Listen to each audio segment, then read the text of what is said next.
nothing no more. I don't know what they want. But this world sucks, man. The way that people see it. Really. Totally agree.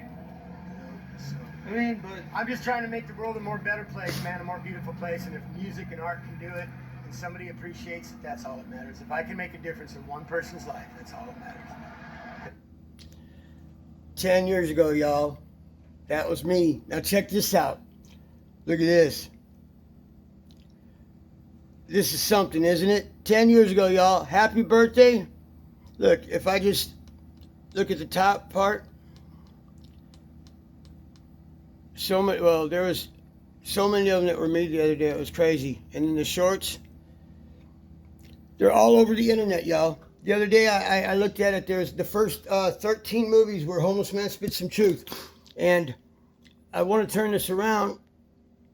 Let me see. It's not going to let me do it now. All right. Well, I'm just going to do it this way. Happy anniversary, y'all. It's been 10 years. And I'm hoping that... Man, I'm hoping this is seeing me right. Let me see.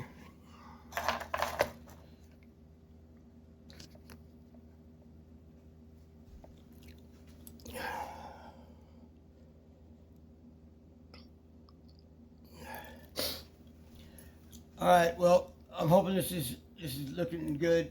Anyway, happy anniversary, y'all. It's been 10 years, and I want to get to the point really quick. Man, homeless man spit some truth. Y'all might not know this, but okay, since it's been 10 years, let's go over something a lot of y'all might not know. This movie was reposted. He posted it on Facebook, and then he reposted it on YouTube June 1st, 2015. And then December 1st, 2016, it got nominated by Jukin Video. They nominated it to Viral Thread, and it made top 100 viral video of the year. Number one viral video of the year was Homeless Man Spit Some Truth, Tyler Man. Tyler Man was a genius, y'all. If there's any regrets that I had, I got to speak to people all over the world. I got to speak to Barack Obama, Eddie Van Halen. It was crazy. Robert Downey Jr. It was something. But I got to speak to people all over the world in countries I can't even name. I never realized there were so many countries, especially connected on the internet. It's global, y'all.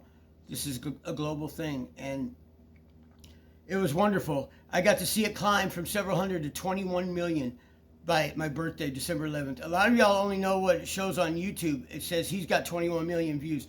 Well, Viral Thread had 42. It's got 41.5 million views right now.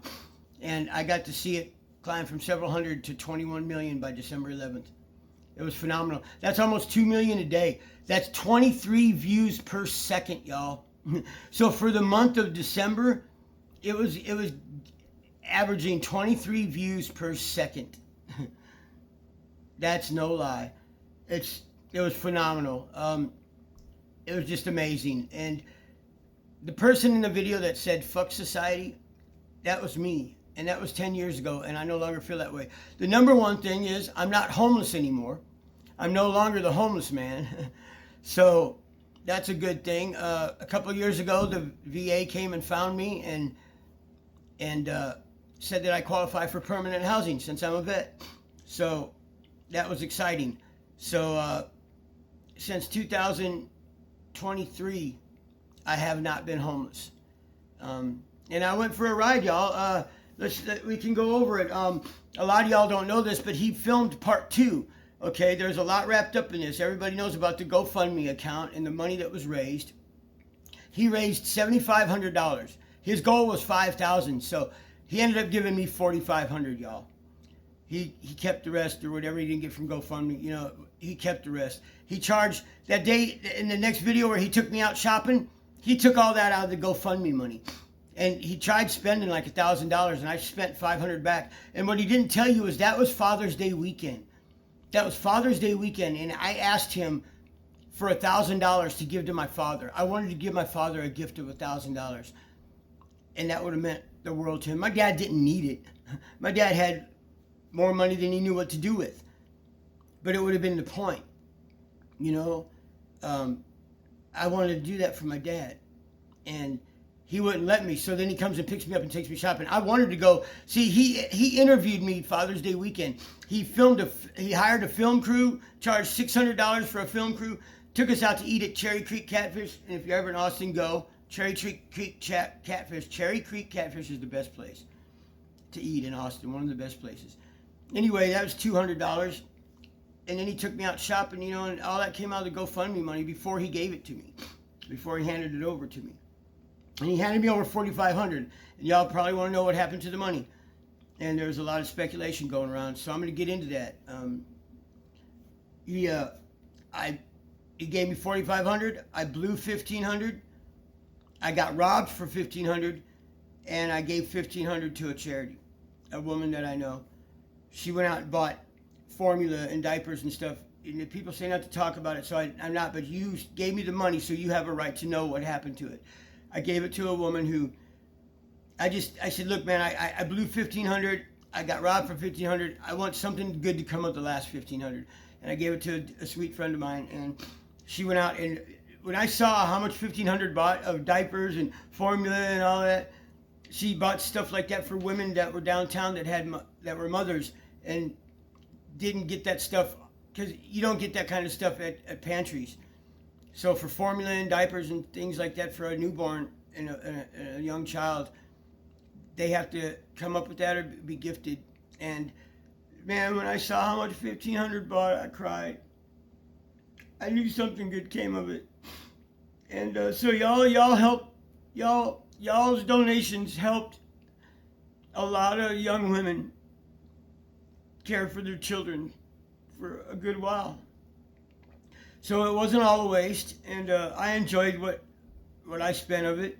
And even though I got robbed for some, I learned a lesson. But I don't want to get off on that. But Tyler never filmed part 2 because, see, he wanted to make a reality show out of my life. And the one regret that I have is not listening to Tyler. Tyler is a brilliant cinematographer, y'all. He had 2 of the most brilliant reality shows on TV when TV flipped over and the Osbournes and that were popular, and if you didn't have a reality show, you weren't nobody.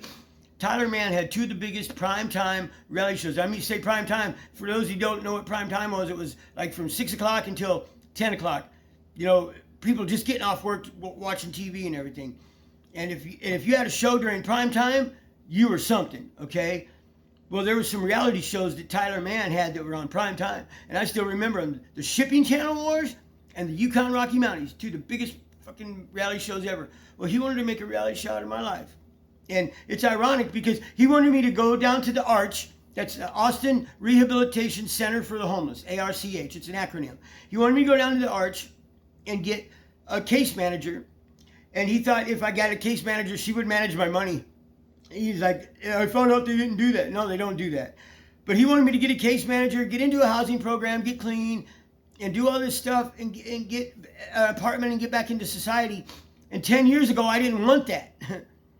I didn't want that in my life 10 years ago, and he didn't understand that. But I should have listened to him and let him do it anyway and did it anyway. But it's ironic because the first people that ended up helping me out were from the Arch. The Arch fired everybody.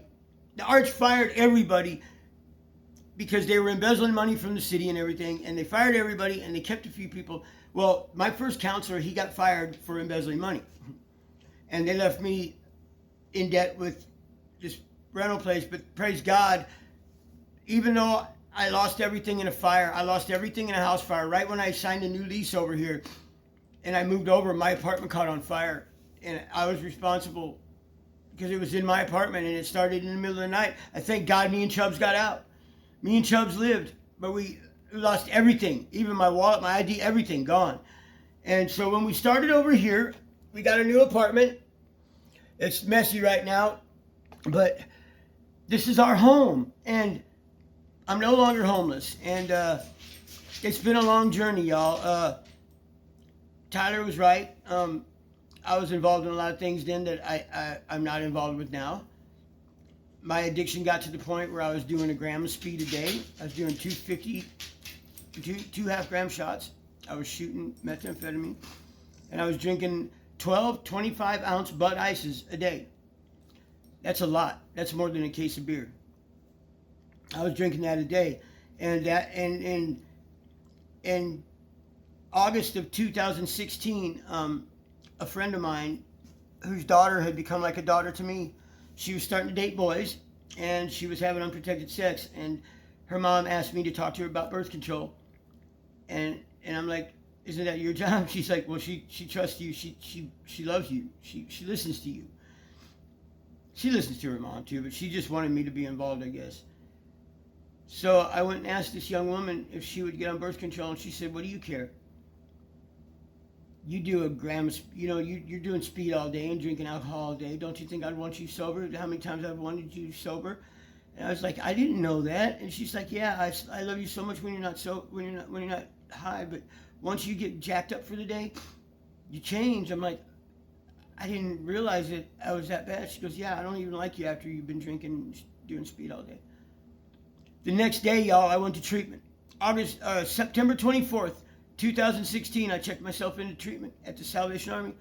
I walked in there the next day. It was funny too because I was in the thrift store getting clothes because I didn't have any clothes, and so when you join the program, they make you go next door and get to the store and get clothes, and that's what our job was. We worked in the warehouse all day. So for 3 months, I worked in the warehouse all day. I had a job, Salvation Army, and I checked myself in. And anyway, she was going shopping at the thrift store, and she's like, "What are you doing here?" I'm like, "I told you I was gonna do it." She goes, "You did it? You got clean?" I said, "Baby, that's what love does." And I did, and I praise God, man, because my life was so out of control, and I'd become a wreck again, and I did it.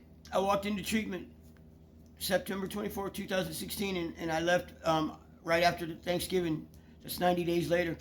And it was weird, too, because I didn't know it was been nominated, and then 3 days after I left this treatment, bam, December 1st, 2016, Homeless Man Spit Some Truth got #1 viral video of the year, and so I got to be there for it. Thank God I was sober. I was clean.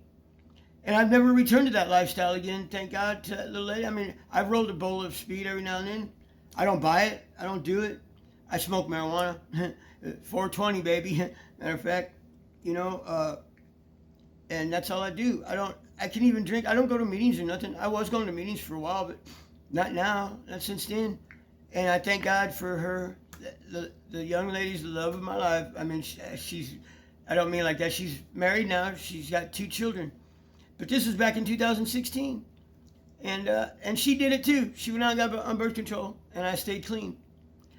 And the love of a little lady helped get me clean. Y'all loved me into loving myself again. You don't understand all that was going on with that video and everything. And then it got nominated in one time. Right after I walked out of treatment, right after I get out of treatment, bam, it's #1 viral video of the year, man. That was so special to me. And I was sober for it. I was sober, y'all. And I got to be there for y'all, and y'all were there for me, and y'all helped love me back into loving myself. I don't feel fuck society anymore. I don't feel like that way. There have been so many misunderstandings on the video. I want to clear them all up, but I wanted to make this a quick video because I didn't want to keep you here all day. I'm working. Y'all ask about a job. I never said I couldn't get a job. I said after being locked up and having felonies, I can no longer get the job that I want. I never had a problem getting a job, y'all. I've worked since I was cutting weeds down in my uncle's fields of beans. I grew up on a farm. Work was a part of life, but he paid us to walk the beans and chop out the weeds. And the machete was almost as big as me. I was only 8 years old, and I had to be 8 years old before he'd hire me. But I was out there poking around, even though I wasn't 8. But 8 years old, he hired me to do that in the summer and stuff. That's what I did. I worked in the summers, and then I went to school. But I still had my chores, and I worked all my life. My mom managed restaurants, and I was able to, I had to stand up on a chair to run the Hobart. It goes, it's a big shredder that shreds cheese, onions, everything, lettuce. And my mom worked for a taco place, and she was the manager, and I got to go in and shred cheese. I was 8, 9, 10 years old. I did that. I worked for my mom's restaurants. She had let me work there as part of my allowance, because she let me start smoking weed when I was 10 years old, y'all. But she did it. She bought me my first starter kit. I joined NORML, National Organization for the Reform of Marijuana Laws, and I'm still an advocate for the legalization. I believe in that 100%. She let me buy a kit. I wasn't smoking cigarettes, and she was glad. I never smoked cigarettes till I was 27. Dumbass move on my part. But my mom let me, but she said it's not free. and you're gonna pay for it. So she let me do work. And she let me. I had my own room. I was spoiled. I didn't have brothers or sisters. I was spoiled, rotten kid. Okay, so I worked all my life. I never said that couldn't work. When I got out of prison, I got a job working for Outback Steakhouse right off of Garrison in Westheimer, y'all. Those of y'all from H-Town, woo woo, yay yay. Garrison and Westheimer, man. And I got a job for Outback Steakhouse and Red Robin Restaurant. I sold myself as a manager. So I was working, and I was doing that for a few months, and then I got a hold of a friend of mine who ran a construction company, road construction, and he paid good money and took me on the road running a jackhammer, 8 hours a day. It'd be 2 on and 1 off. And we worked 12-hour days. And he took us on the road. I didn't have to have an apartment. He paid the hotel and everything. So I was working road construction when I got out of prison. And then I did that for quite a while, over 6 months. And then I met Amanda in Sherman. I was on a job up in Sherman, and I met Amanda. We fell in love, got married on the 3rd day. We had to wait 2 weeks to get our marriage license, but we still had our marriage ceremony on the 3rd day. And she lived in Sherman, and that's where the job was. And then after the job was over, I went to Dallas, and Sherman's 30 miles from Dallas, and Amanda came down there. And by then we were legally married, and but they were on the road, and they didn't take the women, so I quit.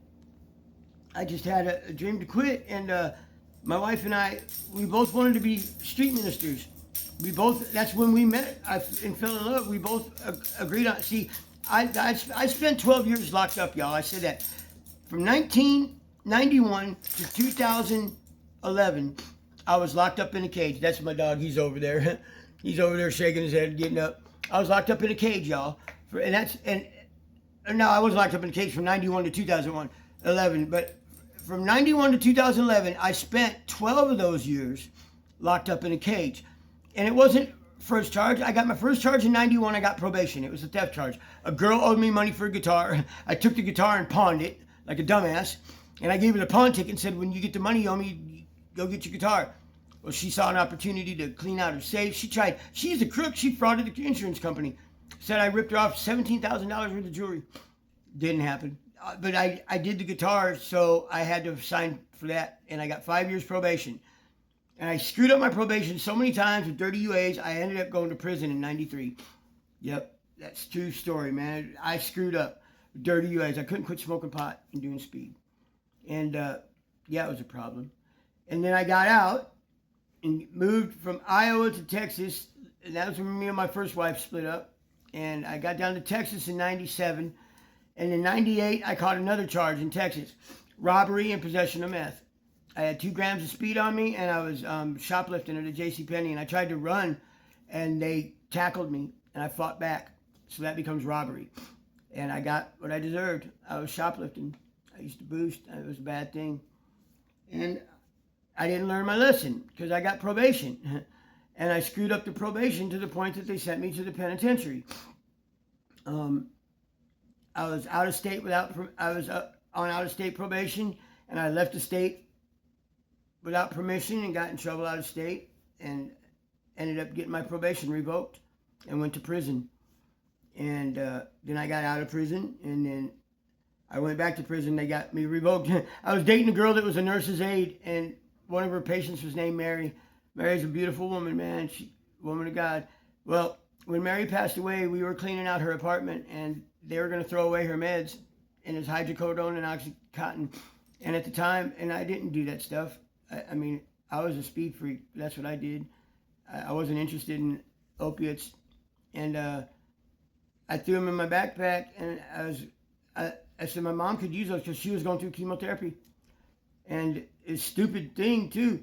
You know, I had a bag of stuff that Mary had left me, books and some other things. And I was walking down the street with this bag, and this cop pulled me over. He said that I looked like maybe I just robbed one of them apartments. And I had the pills on me, and so they arrested me. And the judge was even like, "What were you thinking?" He goes, "Now I gotta give you something for this." He goes, "I can't let you walk." He goes, "I'm gonna fine you with the possession, but I'm only gonna give you 2 years."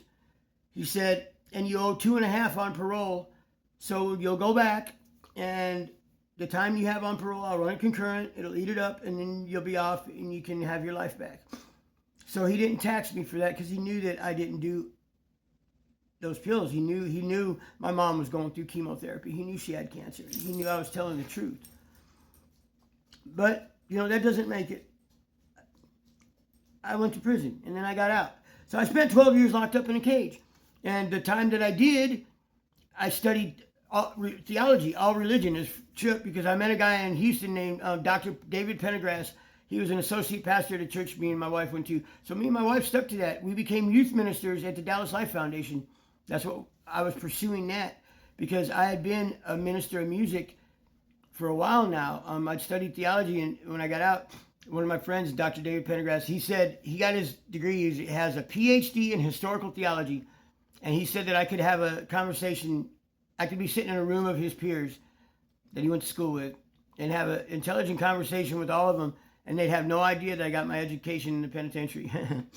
He said that all the things that I studied too. I studied all the religions, not just Christianity.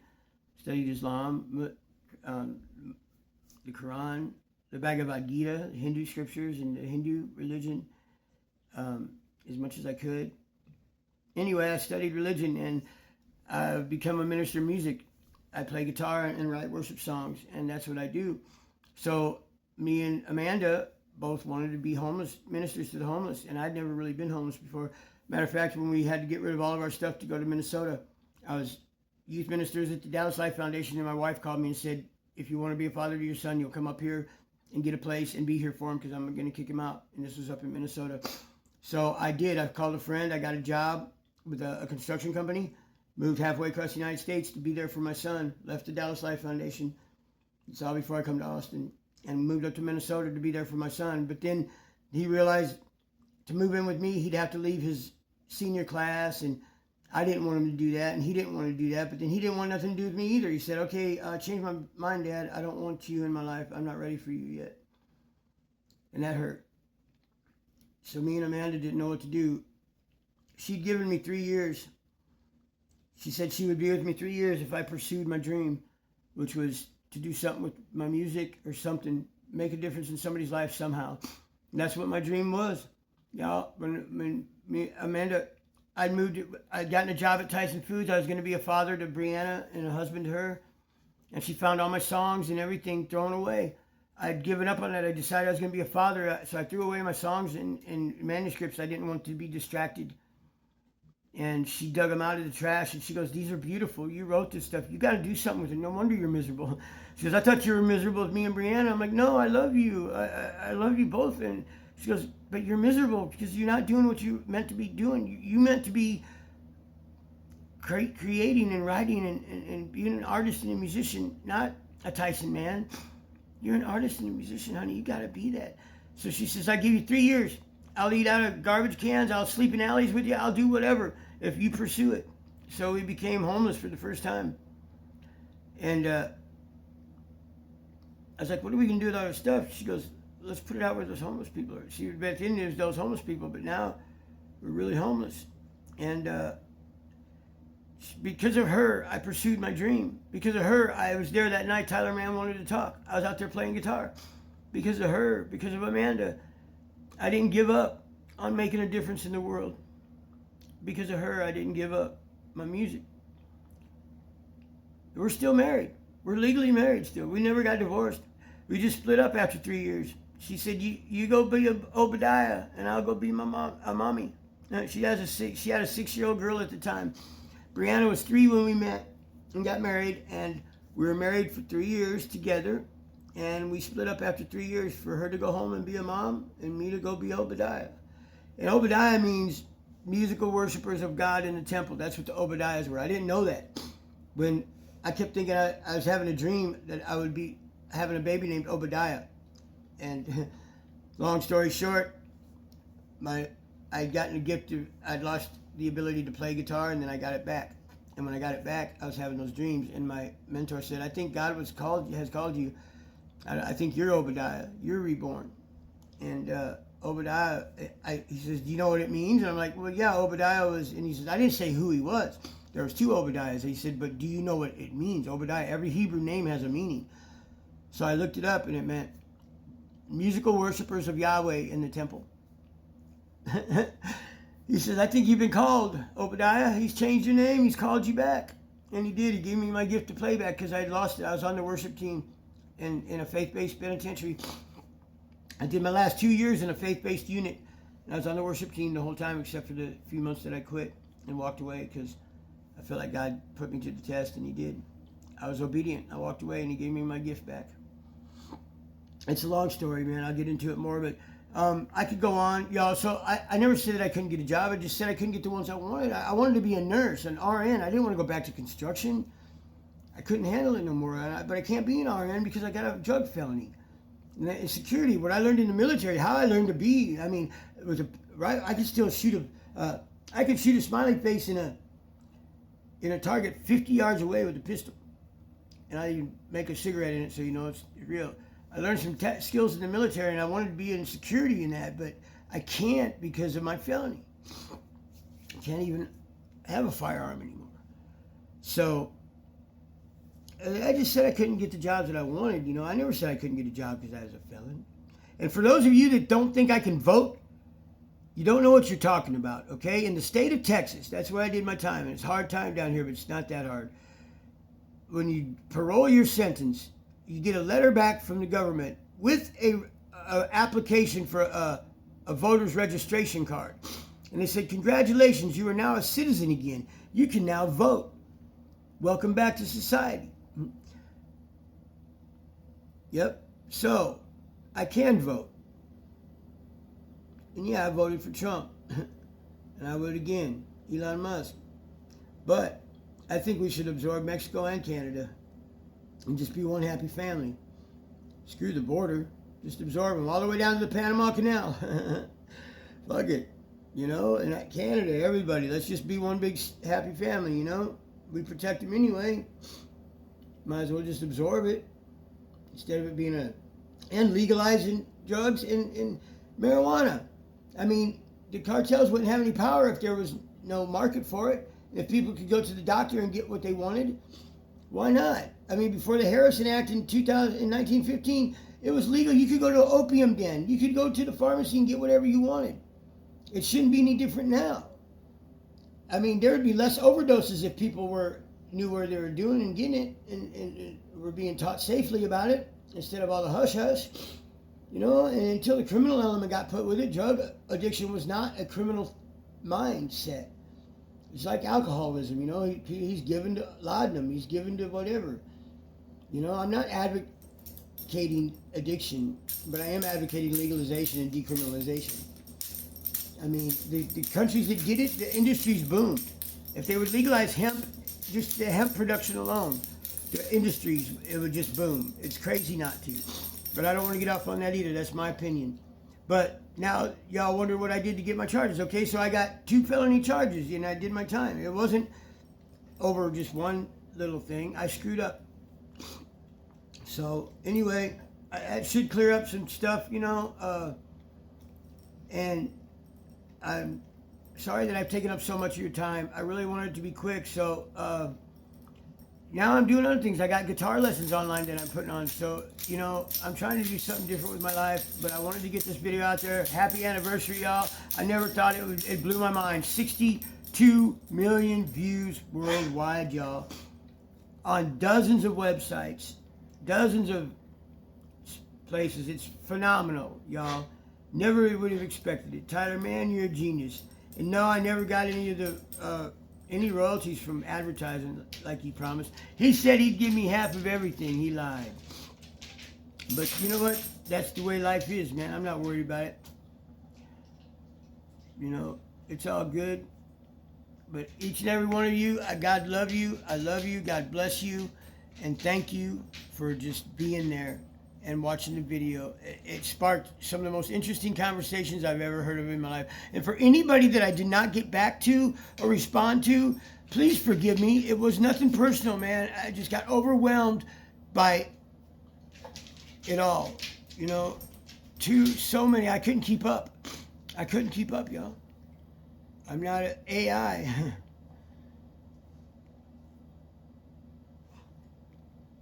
I was just thinking of a joke I saw. You said something about artificial intelligence. Said, you know, real ignorance. It's funny. But God bless y'all, man. I love you.